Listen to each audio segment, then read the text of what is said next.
नमस्कार दोस्तों। OCN network में आपका स्वागत है। मैं हूं ओमकार चौधरी। एक बड़ा सवाल ये है कि ये राहुल गांधी किसकी लड़ाई लड़ रहे हैं? अपनी, परिवार के वर्चस्व की, कांग्रेस पार्टी की, युवाओं की, या जो खोई हुई राजनीतिक जमीन है उसकी, या जो इंडी गठबंधन है उसमें भी वर्चस्व की लड़ाई लड़ रहे हैं? किसकी लड़ाई लड़ रहे हैं? आज हम इसी पर शुरुआत करते हैं और मेरे साथ जुड़ रहे हैं संदीप आर के सिंह।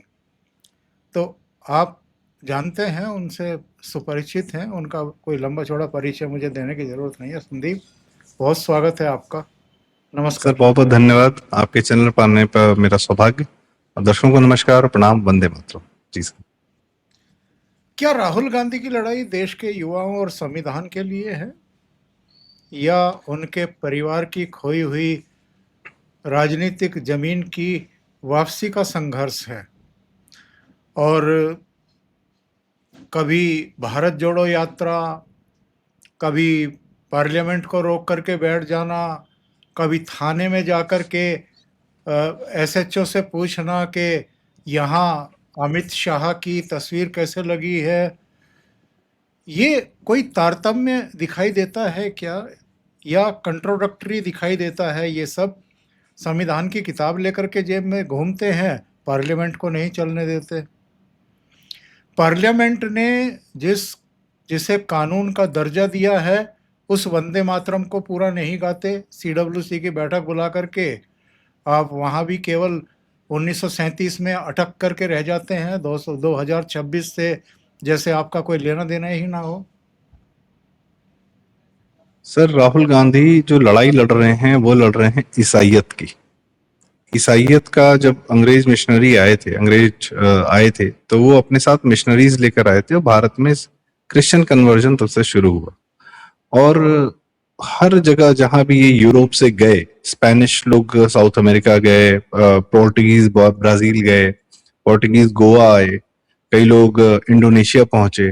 और ये जहां जहां गए, इन लोगों ने वहां वहां की सभ्यताओं को नष्ट करने का पूरा कार्य किया। प्रयास नहीं किया, पूरा कार्य किया। यही अंग्रेज, इंग्लिश स्पीकिंग लोग अमेरिका पहुंचे, जिसको आज यूएसए बोलते हैं। ये रेड इंडियंस को वहां खत्म किया, कनाडा में जो ट्राइब्स, ऑस्ट्रेलिया के सारे एबोरिजिनल्स को मारा। भारत में भी इनका यही प्रयास था। खैर, भारत बच गया। यहाँ की हिंदू सभ्यता में कुछ जीवटता है, देवों की भूमि है, भगवान प्रकट होते हैं, भगवान का आशीर्वाद इस धरती पर, तो हिंदू थोड़ा सा इनसे बच गया। पर यह प्रक्रिया सर सतत चलती रही। 47 में अंग्रेजों ने ये देखा कि हमको ठीक है, अगर यहाँ के हिंदू लोग हैं, इनके रिसोर्सेज हमें चाहिए, इस धरती के रिसोर्सेज चाहिए, तो उसके लिए हमको अपना एक सफेद आदमी बिठाने की यहाँ आवश्यकता नहीं है। एक भूरा आदमी चलेगा, उससे यहाँ की हिंदू जनता भ्रमित हो जाएगी, काम हमारा ही करेगा भूरा आदमी।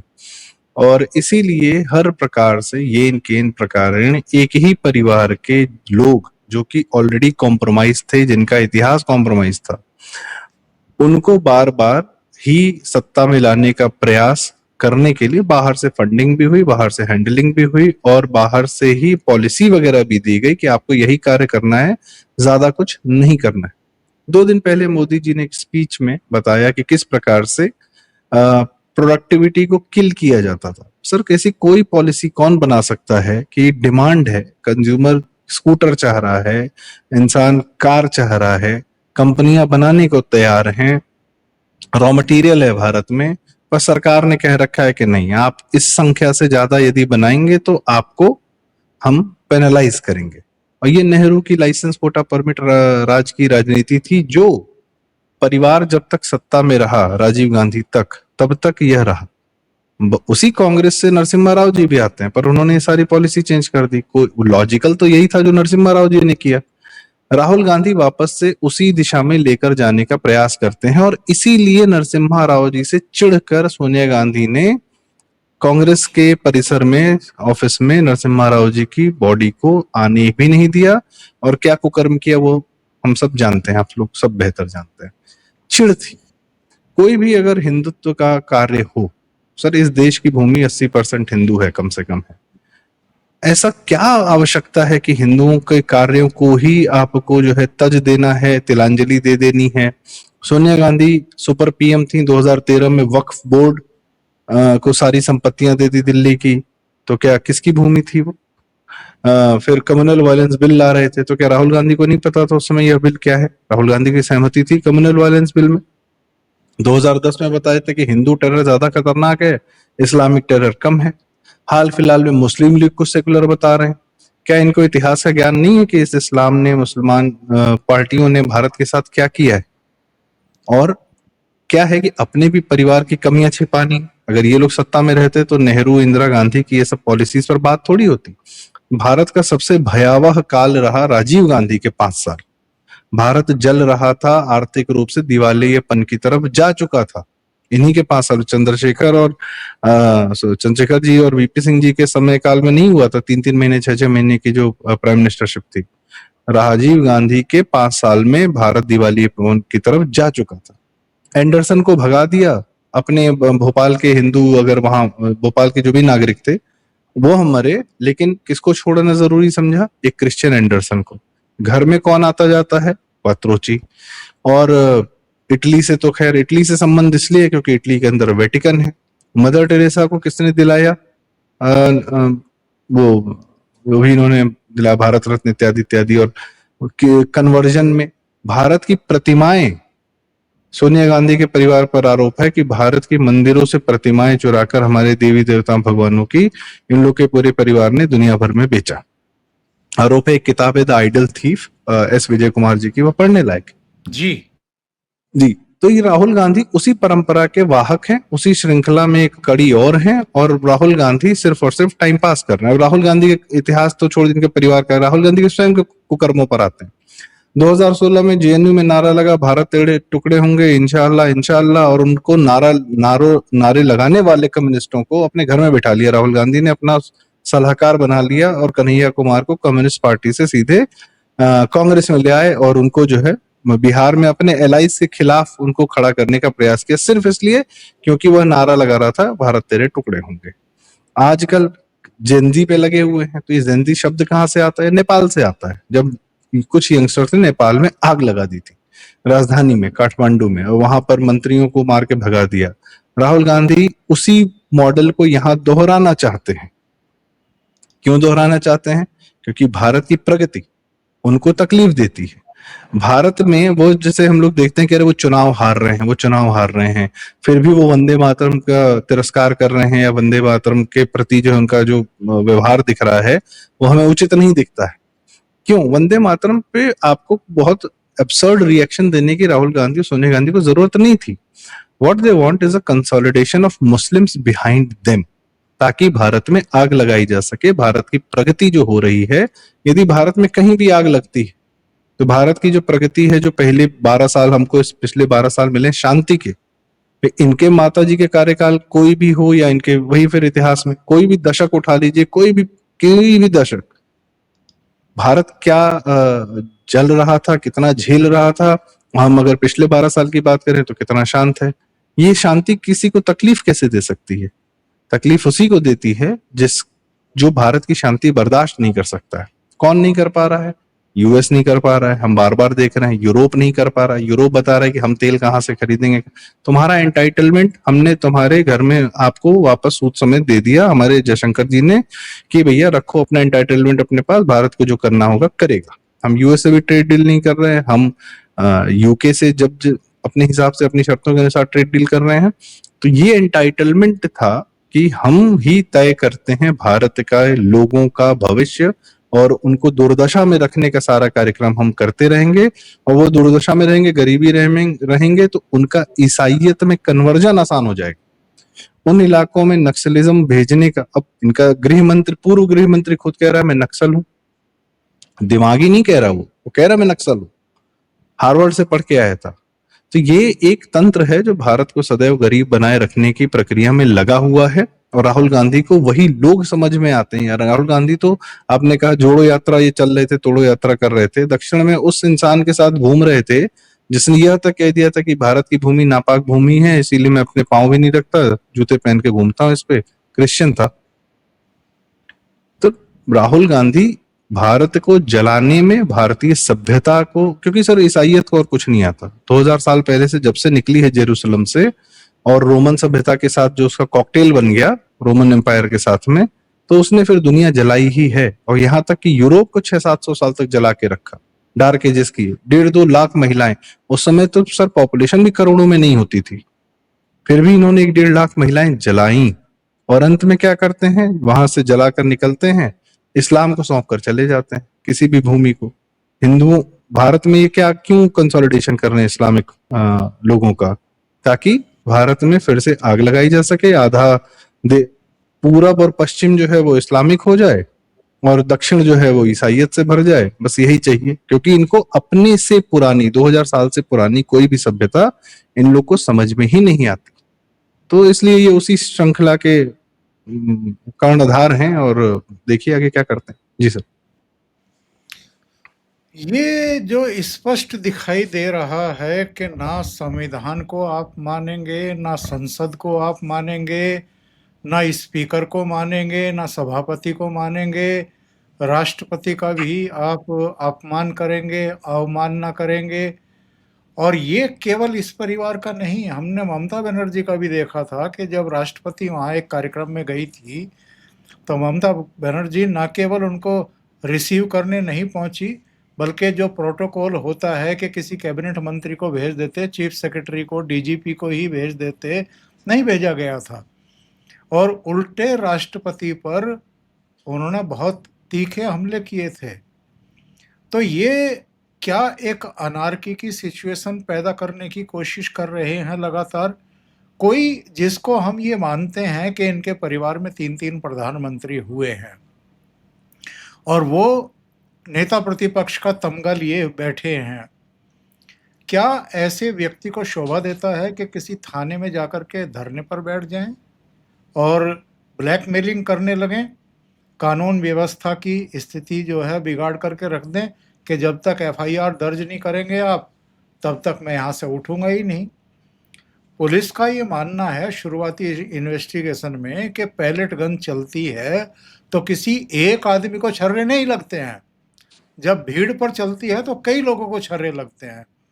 तो कोई दूसरा आदमी भी ले आओ जरा पकड़ करके जिसको छर्रे लगे हों। इसके अलावा बहुत सारे सवाल हैं इसको लेकर के। लेकिन ये जो एरोगेंसी, ये जो अराजकता, ये जो अहंकार, ये जो ईगो, एसएचओ से पूछना कि ये आपका पुलिस विभाग अमित शाह चलाते हैं क्या, आपने उनकी तस्वीर यहाँ रख रखी है, ये सब क्या है? ये सब सर इनके जो है माता जी ने जो कुसंस्कार दिए हैं वो है, और ये टाइम पास कर रहे हैं, इनके पास करने को कुछ नहीं है। और मुख्य रूप से क्या है, मीडिया में चर्चा में बने रहने की जो बचपन से आदत लगी है, और मीडिया में सदैव रहने का इनका सर, राहुल गांधी का डेली रूटीन यह होता होगा, जो हर दिन आदमी यह सोचता है कि आज मैंने यह कार्य किया, रात में अपने एक हल्का सा एनालिसिस करता, आज हमने दिन भर में क्या कार्य किया। तो राहुल गांधी का एनालिसिस अपने स्वयं के प्रति यही होता होगा कि आज मैं मीडिया में कितनी देर रहा, और मीडिया को अटेंशन लेने के लिए हम क्या कर सकते हैं, तो हम सड़क पर लेट सकते हैं, हम जो भी घटिया से घटिया कार्य कर सकते हैं, घटिया से घटिया बात कह सकते हैं, घटिया से घटिया लोगों पर, मतलब लोगों पर घटिया आक्षेप आरोप लगा सकते हैं, गलत शब्द बोल सकते हैं। ये राहुल चाहे वो इतिहास से सावरकर जी को लेकर आए या वर्तमान से मोदी जी और शाह जी को लेकर आए, और इनके शब्द किसी के प्रति ठीक नहीं रहते हैं। वो तो भाई इनके अपने पार्टी वाले, अब माता जी नहीं तो कह दिया, सफेद वाल वाला कहाँ है, उसको बोलो आके जवाब देगा। खेड़ा के बारे में बोला, खेड़ा राज्यसभा का मेंबर है भाई, किसी भी सांसद चाहे जैसा आदमी माननीय कहलाता है, कोई भी संसद का सदस्य है, सांसद है, माननीय कहलाता है। आज तक मोदी जी ने, अमित शाह जी ने भाई नितिन नवीन जी को अध्यक्ष बनाया, उनको अध्यक्ष जी कहते हैं वो लोग। और भी इस तरीके से हम देखते हैं कि क्या एक भाषा होती है, पब्लिक में आपका क्या भाषा शैली होता है।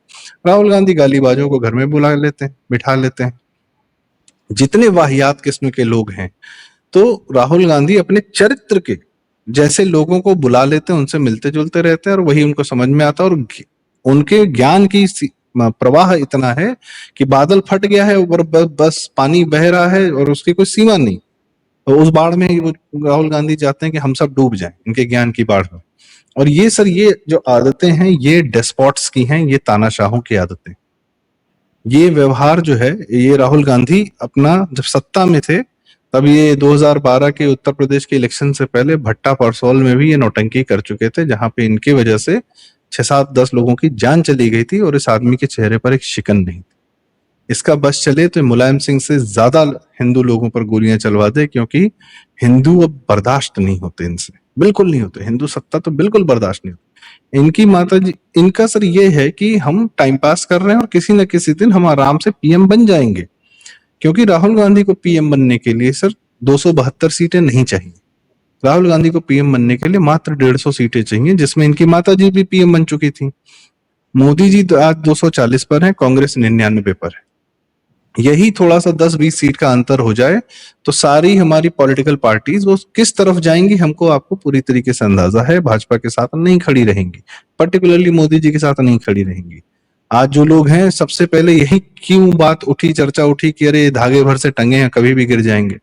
वो तो भला वो नीतीश जी का और चंद्रबाबू नायडू जी का कि उन लोग को अपने जीवन के उत्तरार्ध में समझ में आ गया। वो लोग ऐसा नहीं थे कि उन्होंने पाले नहीं बदले थे, उन्होंने भी पाले बदले थे, पर जीवन के उत्तरार्ध में समझ में आ गया कि ठिकाना कहाँ है, ठौर कहाँ है, स्थायित्व कहाँ है, और परिवार का भविष्य कहाँ है, और अपना भविष्य कहाँ है।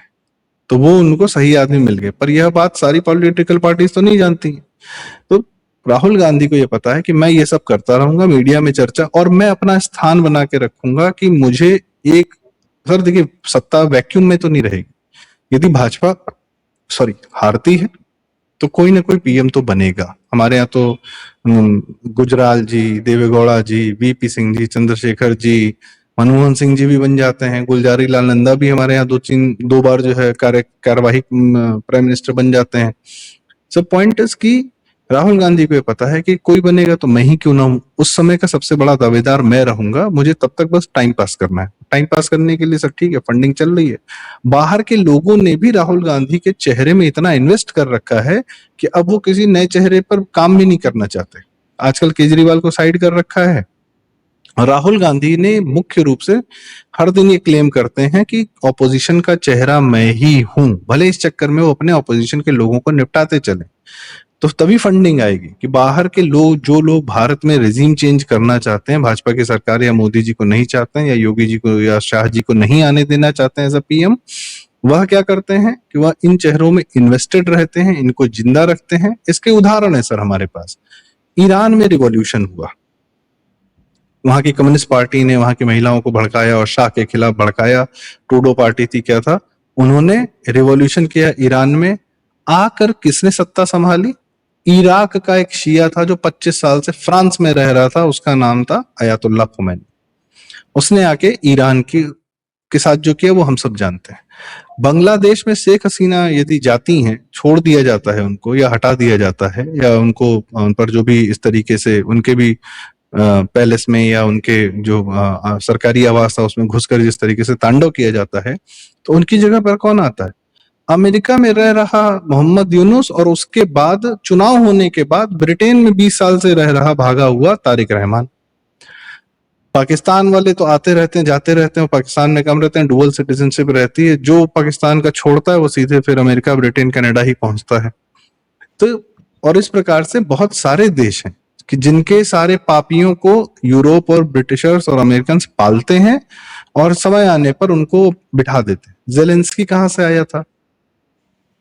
तो ये, और लेनिन, सबसे पहला इनका प्रयोग था लेनिन, कि रशिया में बोल्शेविक क्रांति हुई और उसको कैप्चर करने के लिए जर्मनी ने पैसा देके लेनिन को भेजा, और वहां पे फिर क्या किया, वहां पे फिर 50 साल कम्युनिस्टों का हमने तांडव देखा।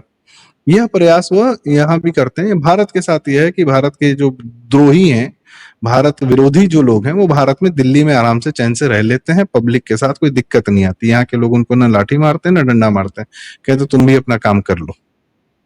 तो भारत के साथ बस ये थोड़ा दुर्भाग्य है कि भारत विरोधी, धुरंधर फिल्म में यह दिखाया गया कि जमील जमाली को छुप के रहना पड़ता है प्रो भारत लोगों को पाकिस्तान में छिप के रहना पड़ता है, पर भारत में प्रो पाकिस्तानी और प्रो यूएस और एंटी भारत लोगों को छिप के रहने की आवश्यकता नहीं, और खुल के वो अपने आप को दिमागी नक्सल कह सकते हैं, कुछ भी कह सकते हैं, और एंटी भारत कार्य करते भी हैं और न्यायपालिका से पूरा सपोर्ट भी लेते हैं, जमानत लेके छूट भी जाते हैं, एंजॉय करते हैं। इनके केसेस पर मीडिया रिपोर्ट भी नहीं कर सकती है, न्यायपालिका से इतनी छूट मिली हुई है, और इस तरीके से यह देश चल रहा है। और राहुल गांधी इंतजार कर रहे हैं किसी दिन बनूंगा, पर राहुल गांधी जिस दिन बनेगा मोहम्मद गोरी साबित होगा, इसमें मुझे कोई शंका नहीं। एक उसके बाद जी एक सर, तस्वीर देखते हैं जरा। ये थाने के परिसर में कुछ कुर्सियां पड़ी हैं, 3 कुर्सी खाली हैं और 3 बड़े नेता पीछे खड़े हैं। 73 साल के सलमान खुर्शीद, 70 साल के अधीर रंजन चौधरी, 63 साल की कुमारी शैलजा। कुमारी शैलजा और सलमान खुर्शीद दोनों केंद्रीय मंत्री रह चुके हैं। अधीर रंजन चौधरी 2019 से 2024 तक कांग्रेस संसदीय दल के नेता रह चुके हैं। और राहुल गांधी के बैठने का स्टाइल देखिए, एक टांग उन्होंने लंबी फैला रखी है जैसे शाहजहां बैठे हों और पीछे उनके रियाया खड़ी हुई हो, और एक इनके अमेठी के भी सांसद टोपी लगाए हुए दिखाई दे रहे हैं, तो वो भी पीछे ही खड़े हैं। और बाकी का तो मैं नाम क्या लूं, सुप्रिया श्रीनेत से लेकर के रागिनी नायक और सब पीछे आराम से खड़े हुए हैं। तो कोई गैरतमंद आदमी आजकल कांग्रेस में रह सकता है क्या? कभी नहीं रहा सर। गैरतमंद कांग्रेस को शुरू से छोड़ते चले गए, जिसके में दम था, जो भारत के लिए कार्य करता था। हमारे सबसे पहले डॉक्टर श्यामा प्रसाद मुखर्जी जी नेहरू के तांडव को देखते हुए पहले ही समझ गए, तो उन्होंने पहले ही छोड़ दिया, और बड़ा शानदार कार्य किया कि कांग्रेस के कल्चर के अगेंस्ट जाकर उन्होंने एक अपनी नई पार्टी बनाई, जनसंघ बनाई, और उसको जमीन पर उतारा। कौन रहा है? कोई भी। ज्योतिरादित्य सिंधिया लेटेस्ट राहुल गांधी के मित्र थे, दोस्त थे, छोड़ दिया। बहुत सारे लोग, मिलिंद देवरा इत्यादि इत्यादि, सबने छोड़ा। ये सर जिस चरित्रगत होता है सर, कांग्रेस को कौन लोग हैं जो कांग्रेस की तरफ अट्रैक्ट होते हैं, उनका जो स्वयं का चरित्र है। सलमान खुर्शीद तो इसलिए खड़े हैं क्योंकि सलमान खुर्शीद जो है वो भी किसी के पुत्र और पौत्र ही हैं, किसी बड़े नेता के। किसी समय में कांग्रेस तो जैसे इधर से खानदान चला रहा है राजा का, उधर से सेवक का खानदान चला रहा है। कुमारी शैलजा जी क्यों खड़ी हैं भाई, कम से कम बैठ जाती। लेकिन क्या कहा जाए, अधीर रंजन चौधरी इनके सीनियर हैं राहुल गांधी के, वह भी लीडर ऑफ अपोजिशन थे, इनसे पहले के थे। और बाकी जो टोपी लगा के अमेठी वाला खड़ा है, उसको तो राहुल गांधी खुद कहते हैं कि मैं स्मृति ईरानी को अपने नौकर से हरवाऊंगा। तो यह शब्द तो राहुल गांधी कह ही चुके हैं। और ये सर आपने जो तस्वीर दिखाई ना, मुझे इस तस्वीर को देखकर यह भी एक बड़ी मतलब आयरनी है कि इसको ये लोग लोकतंत्र कहते हैं। कि ये आदमी, यह व्यवहार, इस प्रकार की भावभंगिमा, इस प्रकार का ट्रीटमेंट अपने ही लोगों को जो देता है, उसको पीएम बनने की प्रक्रिया को, अगर राहुल गांधी पीएम बनता है तो उसको लोकतंत्र कहा जाता है। एक परिवार के 4 लोग बन चुके हैं पीएम, 5वां भी बनना। 4 क्यों, नेहरू, इंदिरा, संजय गांधी, और उसके बाद राजीव गांधी, सोनिया गांधी। संजय गांधी भी डिफैक्टो पीएम ही थे इंदिरा गांधी के समय में। सोनिया गांधी के समय में राहुल गांधी भी डिफैक्टो पीएम था। सोनिया अलग, राजीव गांधी के, मतलब पूरा खानदान और एक ही परिवार के लोगों को पीएम बनाने की ये जो मंशा है, ये दुराग्रह है, इसको लोग लोकतंत्र कहते हैं। अद्भुत है ये देश, मतलब अद्भुत है कांग्रेस, और अद्भुत है कांग्रेस के लोग। और किसी के मन में भारत नहीं है, भारत बिल्कुल नहीं है सर। मैं तो देखता हूँ कई बार कि पॉलिटिकल पार्टीज के नाम में भारत नहीं है। कोई समाजवादी है, कोई लोक दल है, कोई जनता दल है, कोई ये है वो है, भारत नहीं। नेशनल कॉन्फ्रेंस है, इंडियन नेशनल कांग्रेस है, इत्यादि इत्यादि, कुछ सब कुछ है, भारत नहीं। एक ही है भारतीय जनता पार्टी, जो भारतीय है, जनता है और पार्टी। आम आदमी पार्टी बना ली, उसमें भी भारत नहीं। कमिटमेंट करना पड़ेगा ना भारत के साथ, यदि नाम में जुड़ जाएगा तो। पर राहुल गांधी की कमिटमेंट इंग्लिश स्पीकिंग वाला हो तो वो कांग्रेस है। कांग्रेस भी शब्द अंग्रेजों का ही दिया हुआ है, तो इन्होंने ओढ़ रखा अपने सर पे। कम से कम कांग्रेस नहीं भंग करते, कांग्रेस का नाम तो चेंज कर देते 47 के बाद, वह भी नहीं हुआ नेहरू से। सो ये लोग की कमिटमेंट सदैव सर बाहर वालों से ही रही है, भारत भूमि के प्रति, भारत की सभ्यता के प्रति कभी कोई कमिटमेंट नहीं रही है। और ये जो भाव भंगिमा दिख रही है, इसको तो हम और आप देख रहे हैं, लोग समझ जाते हैं, गांव देहात के लोग बहुत आसानी से समझ जाते हैं, इस आदमी के चरित्र समझ जाते हैं। और इस आदमी के चरित्र से जो कोई जोड़ता है अपने आप को, मुझे उसके चरित्र पर शक होता है कि क्या है, किस प्रकार का चरित्र है आप लोग का, कि आपको राहुल गांधी पसंद आ रहा है, समझ में आ रहा है। कोई ऐसा कर्म होता, इनकी क्या है ना, छवि जो बनाई गई, मीडिया मेड जो ये नेता है ना, ये सदैव मीडिया मेड रहे। राहुल गांधी का बस दुर्भाग्य ये है कि 2010 के बाद, 2009 के बाद आडवाणी जी हारे, तो वहां दिल्ली मीडिया को ये लगा कि अब हम जो है, भाजपा तो भाजपा तो हार चुकी है, भाजपा कभी खड़ी नहीं हो पाएगी, अब हमारा समय आ गया है कि अब हम कांग्रेस को हटाकर अपने लिए नए नेता खुद पैदा करें। तो उन्होंने केजरीवाल को पैदा करने के प्रयास में राहुल गांधी की छवि 12 से 14 के बीच में बहुत गिराई। और राहुल गांधी दिल्ली मीडिया के उस कुकृत्य को, खैर दिल्ली मीडिया को भी वो नहीं मिला जो वो चाहते थे, भांजी मार गए मोदी जी। उसके बाद से सब तड़प रहे हैं, तरस रहे हैं, इनके हाथों से वह पूरी जमीन खिसक चुकी है जिसपे कभी इनके महल खड़े थे। और ये भाव भंगिमा कुछ नहीं है सर, एक जलसा घर है। एक सत्यजीत रे जी की फिल्म है कि एक बहुत बड़े जमींदार थे और उनके यहाँ 7 दीवारें गिर रही हैं और महल गिर रहा है, लेकिन नवाबी घट नहीं रही है और संगीत का कार्यक्रम करना है, और उधार लेके बड़ा संगीत का कार्यक्रम करके अगले दिन आत्महत्या कर लेते हैं। बहुत सारे जमींदार हुए जिनके महल गिरे, जिनकी, ये मुगलों की कुछ पीढ़ियां कलकत्ता में पाई जाती है ना, रिक्शा चलाते हुए कहते हैं कि ताजमहल हमारा है, दिल्ली वाला हमारा है। तो ये राहुल गांधी भगवान करे कि उसी दिशा में अग्रसर हो, कि बहादुर शाह जफर और उनके जो औरंगजेब की बात की जितनी संततियां थी, राहुल गांधी का भी हश्र वही हो। मेरी यह इच्छा है, आकांक्षा है, भारत बचा रहे इन लोगों से। इनकी भाव भंगिमा देख के तो नहीं लगता है कि कोई आदमी इनको कभी वोट दे, इनको कभी सत्ता में बिठाए। बहुत बड़ा दुर्भाग्य होगा हमारा तो ये शायद आ जाएंगे सत्ता में सर। जी बहुत बहुत धन्यवाद संदीप पारके सिंह, आप जुड़े और बहुत महत्वपूर्ण मुद्दे पर चर्चा हुई है। सर। उम्मीद है दर्शकों को ये अच्छा ही लगा होगा ये डिस्कशन, और अगर ये अच्छा लगा है तो लाइक का बटन दबा दें, वीडियो को शेयर करें और चैनल को सब्सक्राइब जरूर कर लें। संदीप का चैनल है प्रारब्ध, तो उनको भी सहयोग करें और सब्सक्राइब करें। बहुत बहुत धन्यवाद। बहुत बहुत धन्यवाद सर, नमस्कार।